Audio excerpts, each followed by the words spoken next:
All right. So welcome everyone to the program planning workshop. We're here to tell you all about UofT's program planning experience. So before we begin, we'd love to introduce ourselves. My name is Emily Villani. I'm in my 5th year at UofT. I'm doing a double major in psychology, critical studies in equity and solidarity, and a minor in drama. And we thought it would be fun to tell you all our quarantine hobbies, and mine was knitting. That's really cool, Emily. So my name's Amna, and I'm going into 4th year, and I'm double majoring in human biology and cell molecular biology. So something I've really enjoyed doing during quarantine is gardening. So I have so many plants on my windowsill. It's like the entire sill is covered with plants. And I've also started a small vegetable garden. So hope that turns out great. I'm sure it will. That is so exciting. Thanks. All right, so we thought it would be really fun to do an icebreaker with you. So during this icebreaker, we'd ask that you please let us know your responses in the chat because And we'll also talk about credit, no credit, or CR and CR, which is more commonly referred to, and extra courses. We'll also talk about program types and how to apply to your programs and their respective program request periods. And we'll also give you a huge note on switching programs, which hint you can do anytime throughout your undergraduate career. We'll also talk about priority versus general enrollment and how to combine program types to meet your degree requirements. And of course, we'll give you some helpful resources like Degree Explorer, and we'll talk about that more in detail later. All right. So we want to let you know before we get started that you will be applying for a program at the end of your first year. So you don't need to start that program planning process immediately.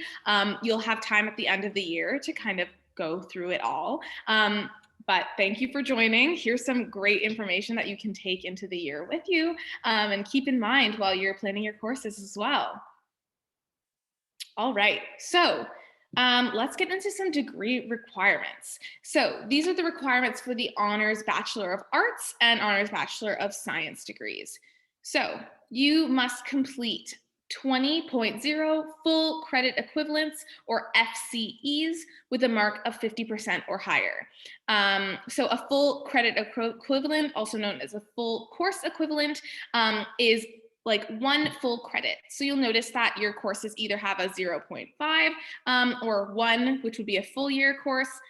You're gonna look for 20 of the 20 total courses essentially. So in half courses or full courses, you gotta have 20. At least 13 of those 20 FCEs must be at the 200 plus level. So that's a 200, 300, or 400 level course. At least 6.0 of those 20 full course equivalents must be at the 300 plus level. So with a 300 or 400 number designator. At least 10 of those full course equivalents must be from the Faculty of Arts and Science courses, and no more than 15 full course equivalents can have the same 3-letter designator. So an example of that would be ENG. And that's English, in case you were wondering. All right, so to continue on with some more Bachelor of Arts and Science requirements, the program combination requirements, these are the minimum that you'll need. So you need to complete one of the following. And these, again, are just the most popular options and the minimum options that you can choose. You can complete 1 specialist, 2 majors, which must include at least 12.0 different credits, or 1 major and 2 minors, which must include at least 12.0 different credits. So what we mean by that 12.0 different credits is that you need a certain number of credits to complete either a major or a minor, or 2 majors or a specialist. You need 12 unique credits of those. So if, for example, you're doing a double major in English and drama, something I did once in my past, you would need to have 6 unique English courses and 6 unique drama courses. So you'll notice that sometimes programs have similar courses and the same courses can be required for both programs. That's okay. As long as you have 6 different courses for each of them, the other 8 courses to complete your 20 full course equivalents can be overlapping. So that's just something to keep in mind when you're planning your degree.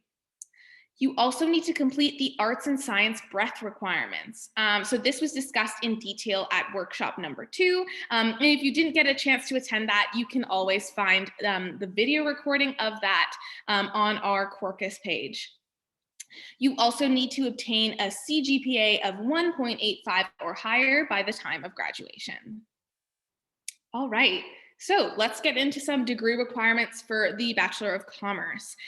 So you'll notice that these are very similar. You need to complete 20 full course equivalents with a mark of 50% or higher.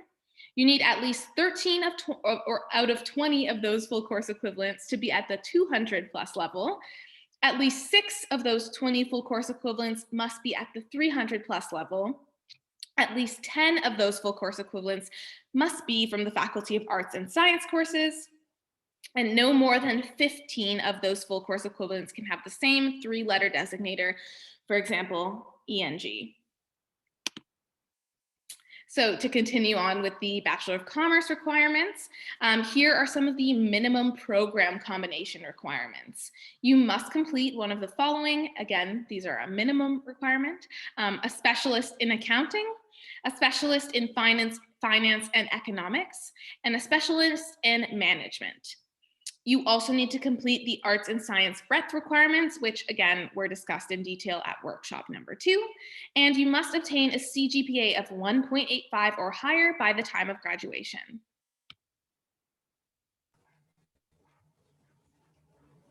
All right, now we'll get into breadth requirements. So these were covered in detail in workshop 2, like Emily mentioned. So I'll just go over what you need to do to complete this requirement. So you can do this in one of 2 ways. The first one being where you need to get at least 1.0 FCE in each of the 4 categories, and there's 5 categories total. So you'll need to get 1 FCE in 4 of those. And the other option to complete the requirement is to take 1 FCE in any of the 3 categories and 0.5 full credit equivalents in the remaining 2 categories. And you can also use your credit, no credit option here, which we'll get into detail later. And this is to ensure that students have chosen courses from a broad range of subjects in their undergraduate. So it allows you to explore new options and see what you might like to pursue later on.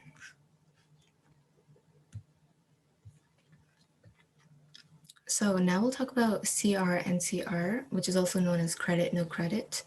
So again, this gives students the option to expand your course choices outside of your area of interest or which program you're currently in. And this is without the fear of doing badly. So you don't have to worry about what grade you get as long as you get a credit. So as long as you get a 50% or higher, a passing grade, then you can mark this course as credit.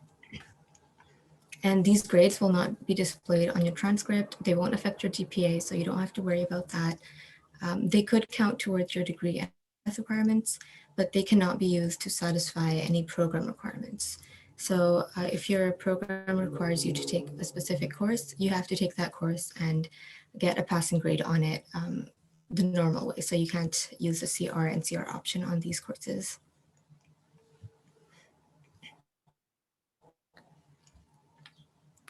So the deadline to add and remove this option without any academic penalty is usually the last day of classes, but you should double check the academic dates and deadlines, which we have linked right here. And you can also, sometimes professors will tell you when the last day is to drop a course or to mark it as CR. Oh, another thing to note is this option can't be used in a course where a student has committed an academic offense, or if you're currently undergoing an investigation, you'll just have to complete the course as best you can in that case. And you can use this, you can add or remove the CR and CR option directly on Acorn. So when you log in and you go under your list of courses, there's a little gear icon right beside it. You can click on that and assess as credit, no credit. You can also drop the course from here if you would like.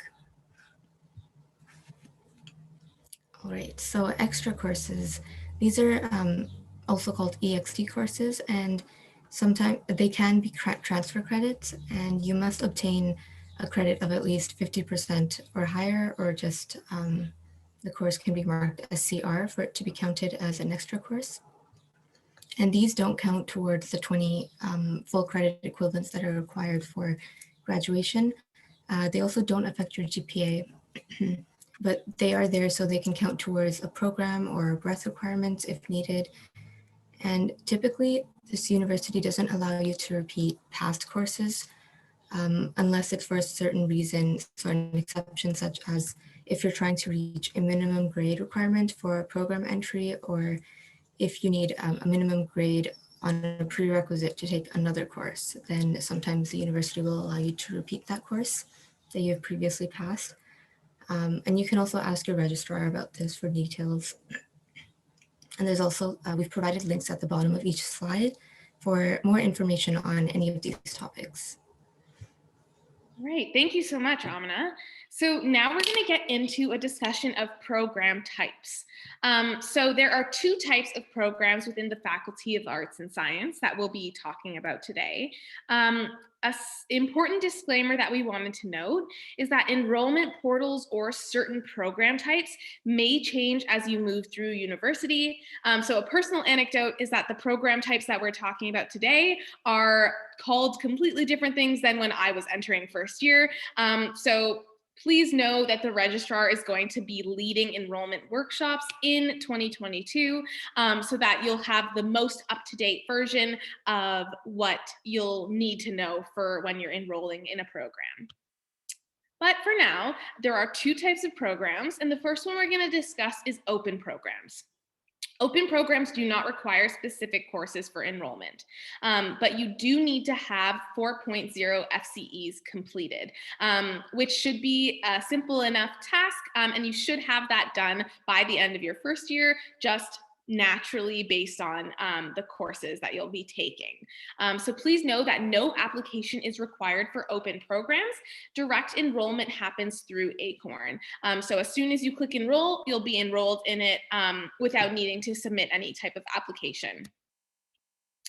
Limited programs are a bit different. So to enroll in a limited program, you need to have complete 4.0 specific full course equivalents and possibly additional requirements. So any additional requirements can be found in the Faculty of Arts and Science academic calendar, which we've linked in this this page. So what we're meaning when we talk about enrollment requirements, there could be a bunch of different things that you may need to enroll in a certain program. So one example could be prerequisite courses, and that will be listed in your specific degree. You may need minimum grades. So there may be certain grades in select courses or a minimum grade average across many courses that you take in order to enroll in a program. And please note that obtaining the minimum grades are not a guarantee that you will be admitted. So I do want to give a little personal anecdote because I know I find those very helpful when I'm watching a presentation about something I don't really know that much of.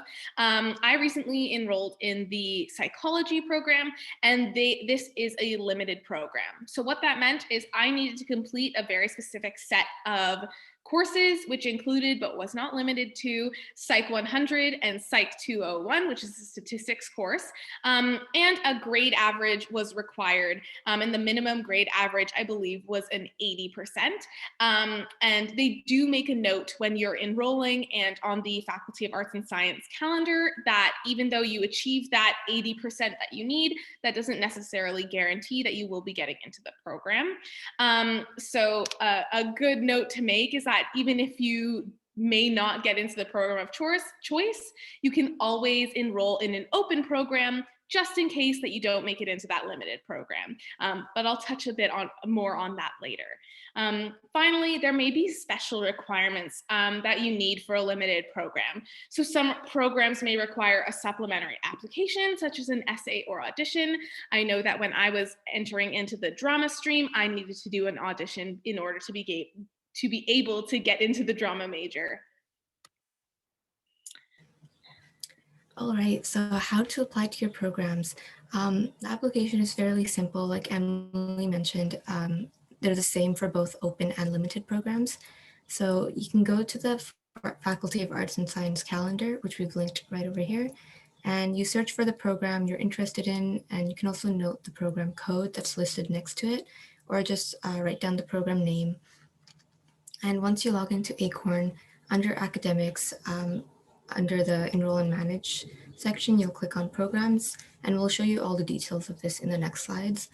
But you can click on add a program, enter the program code or the name of the program, and just enroll. And we'll look at the next slides for a visual on how to apply. So I hope you're all familiar with Acorn by now, since you've already done course enrollment. So on the left-hand side panel, you'll see a whole bunch of options.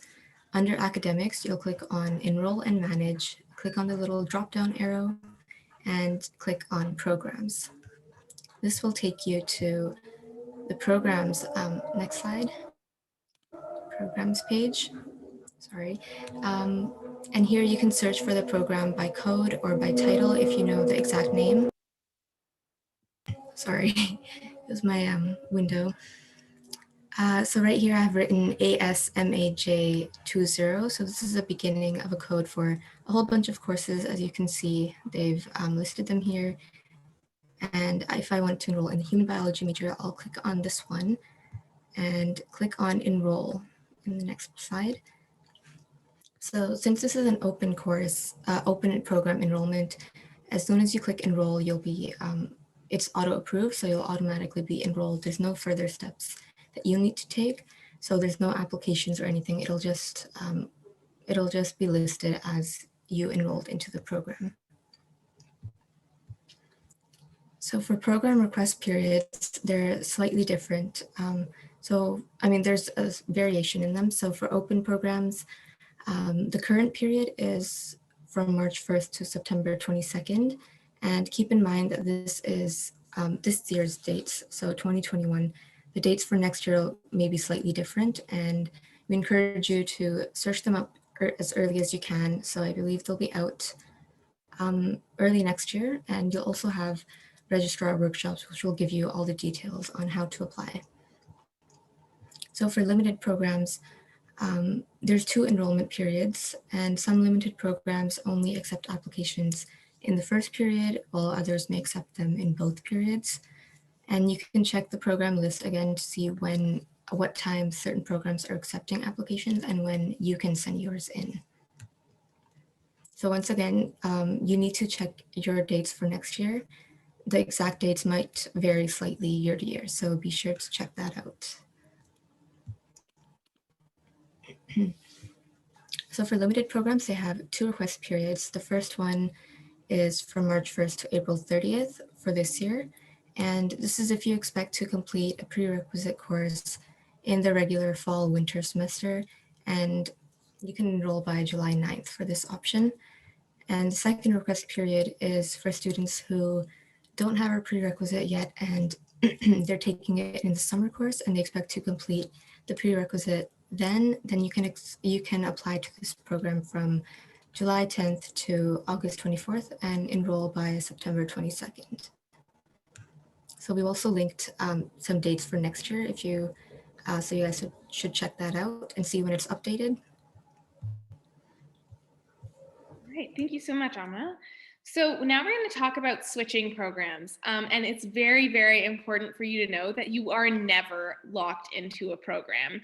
Again, because I think personal anecdotes are very helpful for people. I do want to share a little story about myself. As I briefly mentioned, I'm going into my 5th year, and I very recently switched into the psychology major. I actually switched into it at the end of my 4th year. So that just goes to show that you are definitely never locked into a program. I've done many different iterations of different combinations of programs, from being an English major to an English minor, switching around my drama major and minor, as well as gender and equity studies. This all just is to say that you are never locked into a program, and you're always able to maneuver around your programs based on the courses you've done and the courses that you want to do in the future. So as I've mentioned, you always have the opportunity to switch programs all throughout your degree. There's never a fixed moment that you can't switch unless you've applied for graduation. In that case, you can't really switch beyond that because you've already requested to graduate. Please note, you must enroll in a program in order to enroll in courses for 2nd year. So what this means is that course enrollment will not allow you to enroll when you're going into your 2nd year. So this is next summer that we're thinking about for all of you, unless you have applied to a program. So once you complete 4.0 full course equivalents, you must apply to an appropriate program combination to enroll in courses for the upcoming semester. To briefly reiterate what those program combinations are, and again, these were the minimum requirements, you would need a specialist, a major and 2 minors, or a double major. So you need to apply to one of those different program combinations in order to be able to get into courses next year. So as I was briefly mentioning when we were talking about program types, if you don't get accepted into your first choice, maybe because it's a limited program and you needed to submit an application and unfortunately you didn't get in, that's okay. You should just enroll in open programs as a backup. So for example, if the limited program that you're choosing is psychology, and you know that it's a limited program, you might want to apply for a backup, such as English, which is not a limited program that you can easily get in. As long as you're able to have those program combinations, you'll be able to sign up for courses, which is what matters. So program enrollment also determines priority access to certain courses during the course enrollment period. So again, a good example of this would be if I'm in the psych program and I'm enrolled in that program officially, I'm given access during the priority periods of course enrollment to enroll in certain psychology courses that no one else is given access to until the general enrollment period. So just to briefly reiterate what that means, currently we are in the priority access enrollment period of course registration, and it'll be changing to general enrollment fairly soon. Priority enrollment are the first dates that students are allowed to enroll, as you just experienced with your course enrollment, which I hope went very well for all of you. So once that priority access period is over, anyone is allowed to enroll in any courses that are available from any program. But if you know that you may not get into a limited program, but you know that a certain other program that's very similar gives you priority access to a course that you really want to get into for your 2nd year, it's a good idea to enroll in that open program so that you have the option to have that priority access. All right. So to talk about priority versus general course enrollment, the program enrollment period determines priority access to certain courses during course enrollment. So this is what I was discussing a little bit about in the previous slide. So for priority enrollment, students enrolled in a certain program, for example, psychology, are given priority to enroll in those courses. So priority for those courses is given during the priority enrollment period. This year, priority enrollment opened on July 22nd for all of you first years. The general enrollment period is when any student can now enroll in any course as long as the appropriate prerequisites have been completed. You don't need to be in a certain program to enroll in the course. And the general enrollment period for this year will be opening up on July 30th, 2021. Yeah, all right. Great, thanks, Emily. That was great. So now we'll talk about how to combine program types to meet your degree requirements. So to graduate, you'll have to take programs that are a certain combination. So for example, the most popular program combinations are, you can either do one specialist, you can do a double major like I'm doing, or you can do one major and a double minor. So these are just some options that most students like to choose. However, you don't have to choose these specific combinations if you don't want. You can actually just combine any of the three specialist, major, or minor programs as long as one of them is a minor. So some other program combination examples I have listed here are a double major and a minor, like Emily is doing. You can also do one of each, so a specialist, a major, and a minor. And you can do a specialist or and a double minor. And again, you're not limited to any of these options. You can even do two specialists and a minor if you really want.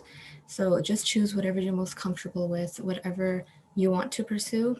Don't feel like you have to follow any of these, the most popular program combinations.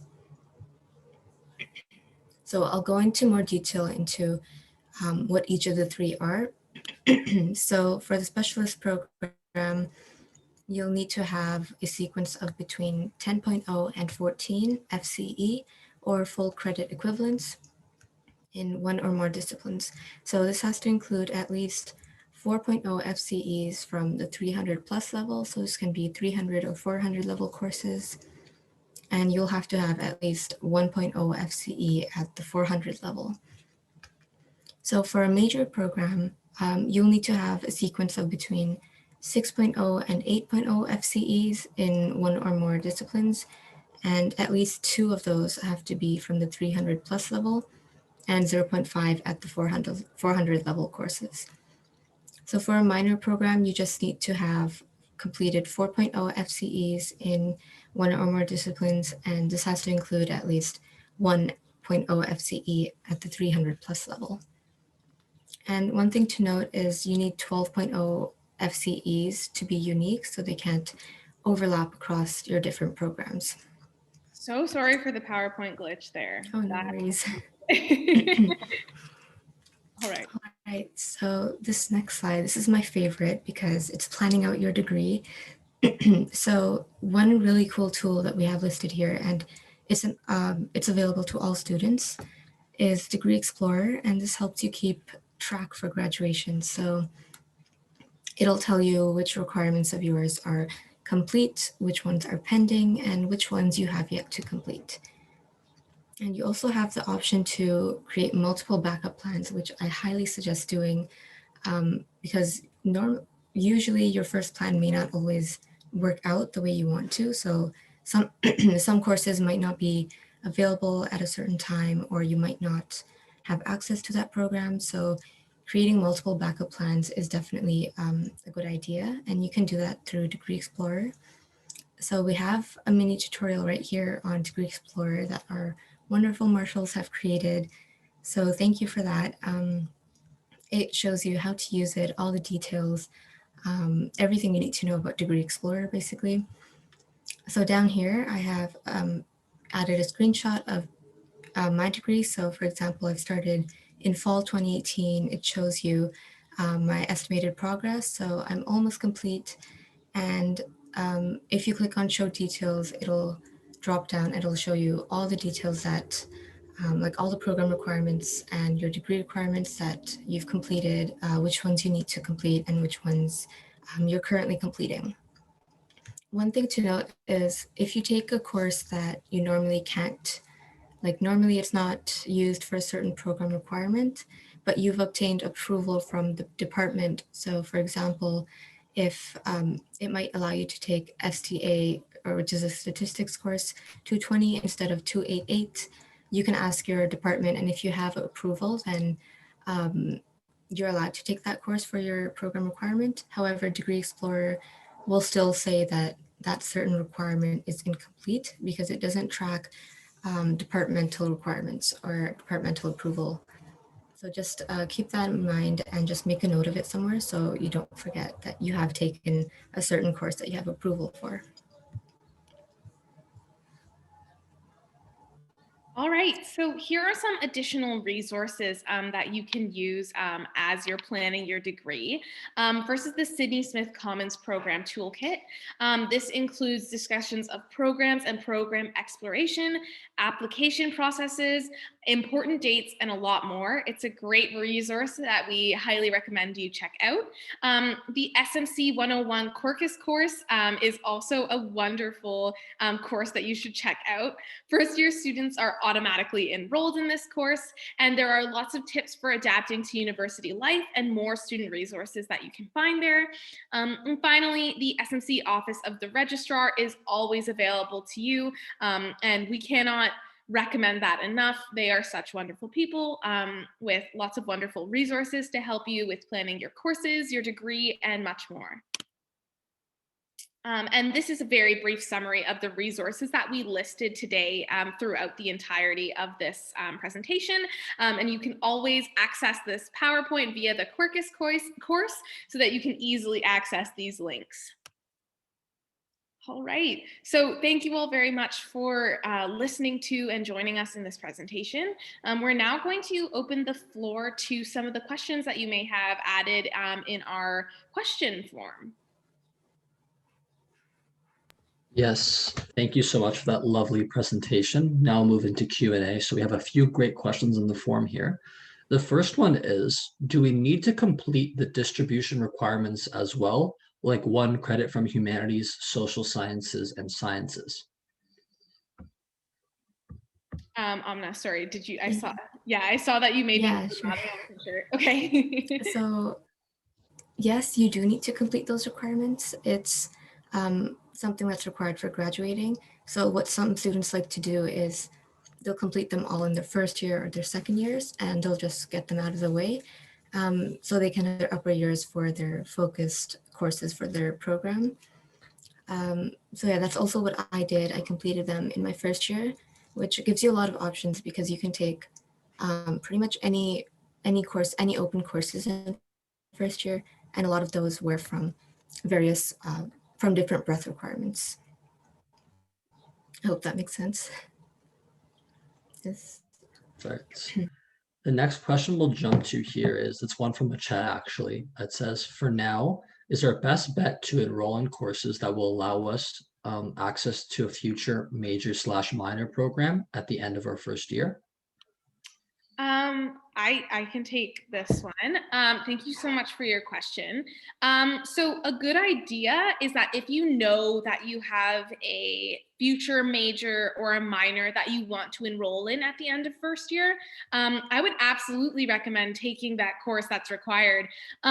Generally speaking, at least from my experience, I noticed that some of the programs that I enrolled in didn't necessarily have a 100 level course that was required to enroll in the major. Although when I was in first year, I was enrolling in a lot of open programs. So that's just my experience. Don't take that to heart and think, okay, I don't need to do anything. I definitely would say if you have an idea of the program in mind that you really want to enroll in, by all means, definitely look up what you can do in your first year to prep for enrolling in that course. But otherwise, I would recommend just taking the courses that you want to explore. You can find out a lot about something new that you're interested in just based on trying out different courses in your first year. I hope that answers your question. Yeah, definitely. I agree with Emily. So in first year, you should definitely try to take courses that like are broad ranged and something that you're interested in. So for example, something I took in, actually it was my second year, first year and second year was a medieval studies course. And I just took it for fun. I thought it was going to be an easy course and I ended up really enjoying it. And then I took it again in second year and also in third year. So It's just, you never know what you might find by enrolling in a variety of courses. So I definitely recommend doing that. Maybe you'll discover a new passion or something. Amazing. So the next question we have here says, is it that only 12 FCEs in total that need to be unique, even if I'm enrolled in 3 programs? Okay, so this is a little bit of a tricky one to answer. So what we were mentioning in the program is that if you're doing, for example, a double major, you need the 12 unique credits. So for example, you need the 6 unique English credits and 6 unique drama credits. That was the example I gave. And the other 8 can be overlapping for your degree to a total of 20 full course equivalents. From my understanding of your question, enrolled in 3 programs, I believe you may be meaning like a double major and a minor, for example, or maybe 3 majors is something that you're interested in taking, or a specialist, a major and a minor.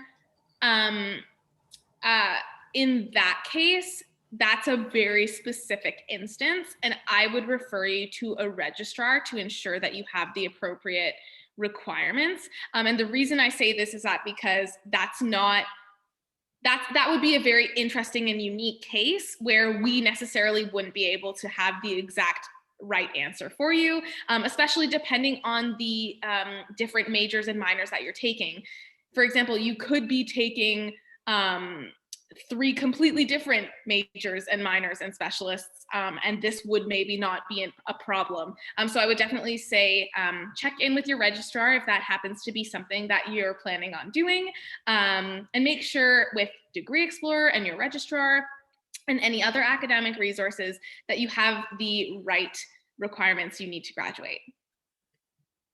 Perfect. That's a great answer. So the next question I have here is there a language course exclusion? So for example, I'm from Japan, but can I apply for a Japanese language course?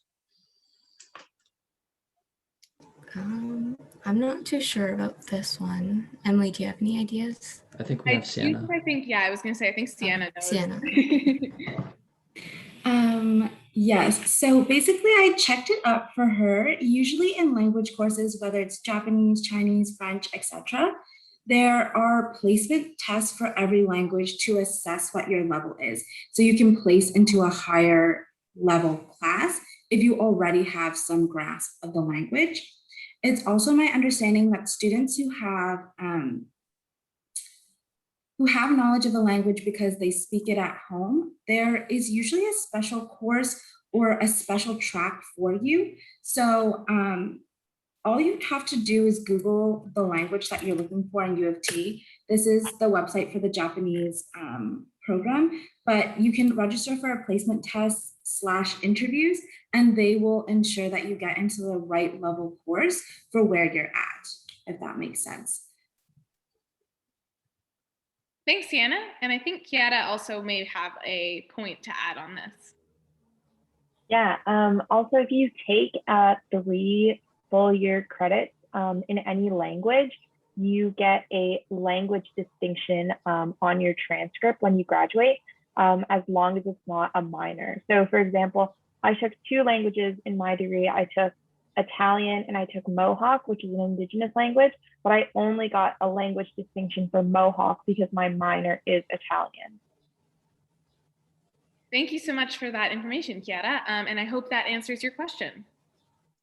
Perfect. Thank you everyone for the insights. The next question we have here states, if I meet the score and prerequisite requirements, what are the possible reasons why an application to the program would be unsuccessful? So thank you so much for that question. From my experience, the reason that would be is because a lot of people are enrolling in that program.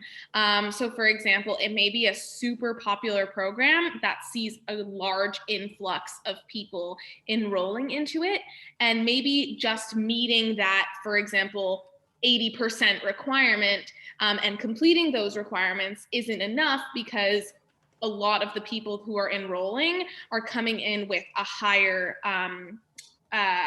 average in their application. So it really does depend on who's enrolling that year, how many people are enrolling that year, how many spots are open for enrollment. It's all based on what that specific major and that specific department is experiencing that year. And Sienna, I think you have a point to add. I was just gonna say that's an awesome answer, Emily, for sure. And I also just wanted to say to everyone here, I recall being in first year and a lot of my friends being so nervous about getting into their program because they were applying to limited programs. However, please recall that as Emily and Amna have pointed out, you can apply again in a following year if you didn't make it in your first year. And also, there are so many different pathways to get to where you want to go and to where you're going. So even if you don't get into a particular program, there are many adjacent programs that can be similar. And there's always a way to get to whatever career you want, etc. Like there are ways for you to get that information and have that experience that isn't necessarily like you taking this particular program. So just to say, don't worry too much. So sorry, I don't know what happened to my screen there. Okay. Do not worry. I appreciate it.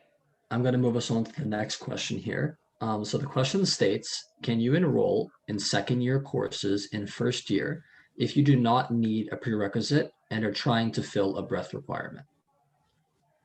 Yeah, for sure. You can enroll in any course that doesn't have a certain prerequisite. So I know sometimes students in first year, they don't like to take any upper year courses, but that's completely fine. If you think you can, sometimes they are also beginning level courses, so you can also take those. As long as it doesn't have any prerequisites, then for sure you can take upper year courses. Perfect. The next question we have here states, will enrolling in a program, if I want to finish prerequisite in summer, become a disadvantage? Right. So from what I understand of your question, sorry, I just wanted to read it out to make sure I understood properly. So if you're enrolling in a program and you want to finish a prerequisite in the summer, that's not a disadvantage, just so long as you're enrolling in the appropriate enrollment period. So if you're completing a course in the summer, you're probably going to be wanting to enrolling in the second enrollment period because that's when you'll be eligible to enroll. That's completely okay. As long as you have that prerequisite, you're able to try to enroll in the program. It's definitely not a disadvantage because you can take a prerequisite at any time. Yeah, for sure. And also just keep in mind to look for the dates of program enrollment periods or program request periods, because some programs may not be accepting in the second enrollment period and some might accept in both. So just try to keep that in mind before enrolling into a program. Perfect. The next question here is a little bit more straightforward. It says, how do I change/drop programs? Oh, yeah, super easy. So I'm gonna just go back in the slides a little bit to a photo.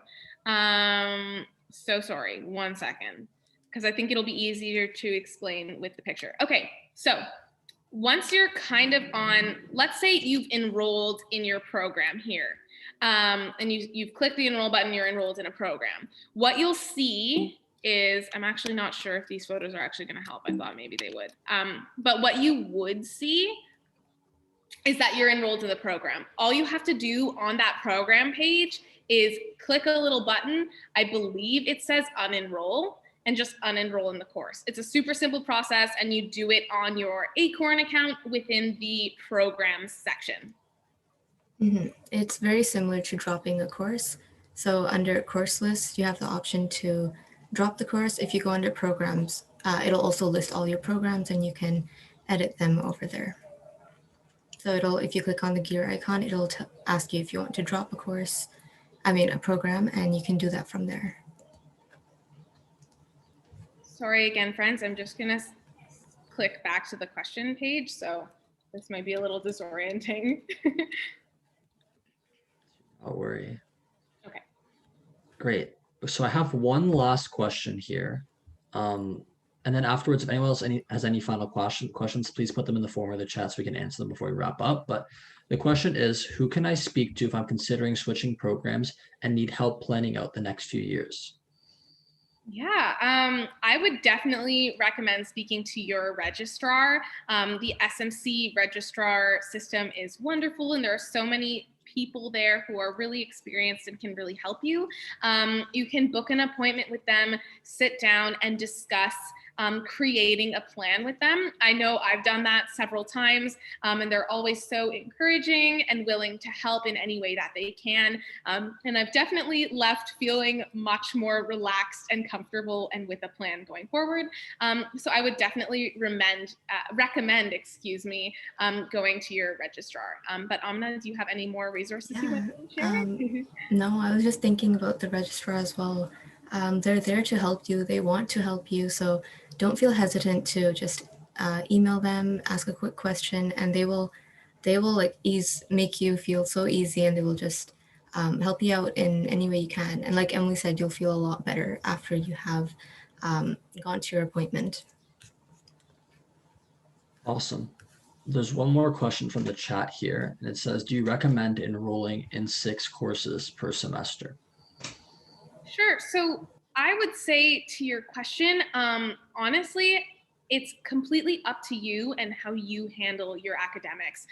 If you feel that you can handle that 6 course load, absolutely do it. Like, you are welcome to do what you feel is right for you. And also know that you can try to enroll in 6 credits. And if you feel like that's too much, you have a deadline to drop the course, and you can drop it anytime before that deadline. So just know that you are open to doing what you feel comfortable with, and you're not stuck in that course until the deadline has passed. So yeah, I would say to your question, you absolutely can enroll in 6 courses per semester. Again, completely up to your choices. Yeah, I think it also varies semester to semester. So depending on how you feel, if you're feeling burnt out or if you feel really excited, you can take 6 courses, and maybe another semester you can only take 4, and that's perfectly okay. You can take however many you feel that you can handle. Perfect. I'll just quickly flag Sienna's comment in the chat, which is really important. So just to clarify, you pay 1 fixed tuition amount, and it covers up to 6 FCEs, but you don't have to take 6 FCEs. So that is fantastic advice. There's no other questions here. I think we are good to wrap up unless anyone has any last questions to put into the chat. There's one last one right here. We'll ask from Lana quickly. What happens if you're waitlisted on a course and never get off the wait list? When will you know for sure that you're not getting in the course? So for waitlists, they usually have a date where the waitlists close, and this is sometimes it varies, but I think it's 1 week after. I'm not. Sienna's searching it up. So waitlists will close before the semester gets really hectic. So if you haven't gotten into the course until then, I would recommend trying to enroll in a different course that has spots available. So I hope that answers your question.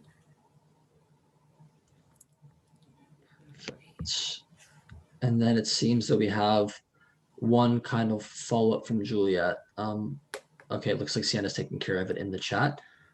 So I think at this point we are good. It's 11:01. We are good to wrap up. I will pass it back to the team to close this out.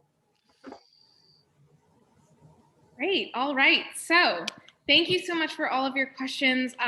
It's been so wonderful meeting with you all and getting to chat with you all a little bit. I hope after experiencing this, you feel a little bit better about program enrollment. And always remember that there are so many resources open to helping you, including some workshops being run by the registrars in 2022. So just know that there is so much support for you, and I have full confidence that you're going to succeed in whatever programs you choose. Yes, I agree. Thank you, Emily. So next week we'll be having our career preparation workshop. So we hope to see everyone there and in coming into our remaining workshops. And I hope you all have a great day, great rest of the day, evening, wherever you are. And we hope to see you next time. Thank you guys all for coming.